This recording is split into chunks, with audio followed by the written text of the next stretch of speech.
When I set out to make this video, We Who Were About to Die was just a physics-based fighting game about gladiator stuff. It never stops being that, but the lens you experience that through can change wildly as this strange little indie effort sinks its claws into you. Your first step is choosing the poor sap that's going to get thrown into the meat grinder for a chance at fame. You roll your stats, see which negative perk is handicapping you for this stroll in the arena, and head out into the first bout to see if your gladiatorial career is starting or stopping on day one. Provided you make it past that, you can worry about your victory conditions, or what specific goals have been set for your funky little aspirant. You pick what's to spend your training time on, shell out some cash for a sharper sword, and pick which crowd of bloodthirsty onlookers might watch your head roll as the highlight of their evening. If it goes well, you pay the doc to patch you up, put a small donation towards the future students of the Skolo you train with, give your kid a once-over, and choose your next fight. Eventually, you're gonna bite off more than you can chew, and your little gladiator's story will get cut short just as he was finding his stride, and then you'll do it all again. We Who Were About to Die is a game about honing one's craft, where eventually you start falling into a groove. You might have a preferred weight and style of armor, or a heavy preference for bladed versus blunt. I'd be lying if I didn't say I was a little partial to a specific implement myself. The time and stamina management systems used for training and recovery become less daunting as you figure out when it's worth spending yourself on extra sparring reps, or when you're better off just rolling your winnings back into the Skolo, as this recruit probably isn't making it past week 6.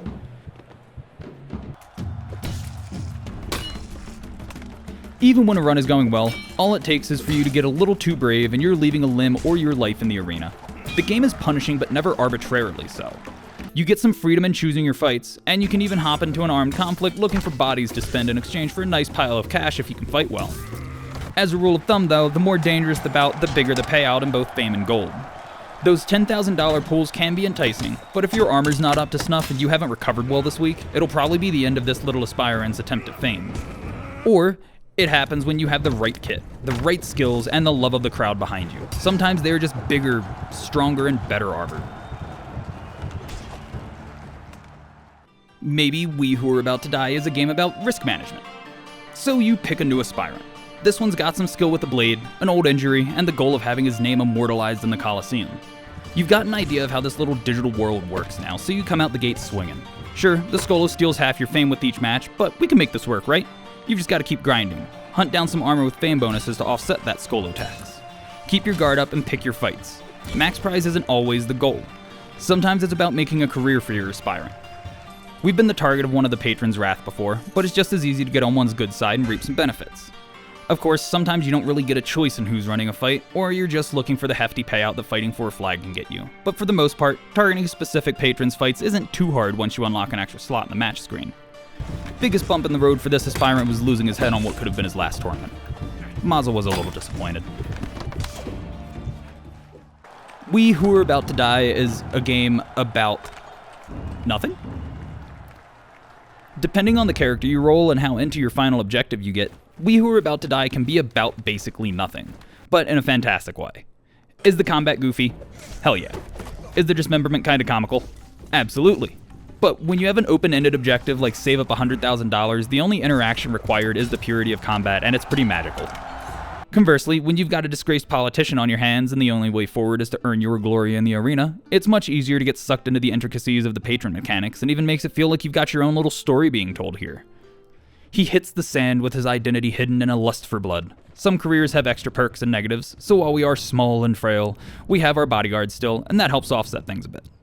This time, we're fishing for favor with the patrons instead of high rank amongst the fighters, and that requires looking for different things in our fights. Gold is good, but it won't buy our freedom, so we need 3 of the powers that be to back us in a local election to pull us out of the fighting pits. A few weeks in and we've got decent weapons and armor, and only one of the patrons has us on their shit list. We don't have any extra draw on our cash or fame this time, so wealth is accruing at a pretty healthy pace, and the bodyguard perk is making high-level 1v1 and survival fights a breeze, even if the crowd doesn't take too kindly to it. But we're kind of teetering with our favor across the 3 patrons we need backing from, and it's looking like we have to take the age-old route of exchanging money for social status. So let's get to schmoozing. Okay, so maybe bribes are a little higher risk than I gave him credit for, but our aspirant has reached Grand Champion status. He's halfway to his ticket out of the pits. This has also been a longer and much more fruitful career than our disgraced senator had anticipated. We've felt the adoration of the crowd in the grand tournaments. We've raked in bonuses on the front lines of war, and we've survived close calls with nothing more than grit and the willingness to keep fighting. But maybe the election wasn't what our aspirant was chasing down after all. Maybe he's found his home amongst the blood and sand. Maybe this is what he was after all along. So strap on your armor, pick up your weapon of choice, and get out there to make a name for yourself in the arena, aspirant. Thanks for sticking with us till the end. If you enjoyed your stay, like and subscribe, and find our music on all major streaming services. Thanks for watching, and we'll see you next time on the Horizon Initiative.